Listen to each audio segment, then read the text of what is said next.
في عندي مشكلة في عناصر التحكم أو مني أنا ما عرفت الخلل. لما أحاول أبيك يمين يمشي مع التبييك يمين، لما أحاول أبيك شمال يمشي مع التبييك شمال. يعني صراحة يا شباب خرب لعبي بدرجة قوية جدا. اللي يعرف يحل المشكلة يكتب لي بالتعليقات، احتمال قد كمل يعالجه. أسوي نيد أنا وحظين ما نفع. عمري بشو تعال. قفزة البعبع. لا أنت مالك دخل، خليك بعيد مشالك. أيوة صوت واش هذا الأخير.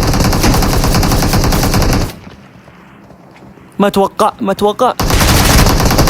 لا يا أخي لما بيك يمشي. لا إله إلا الله.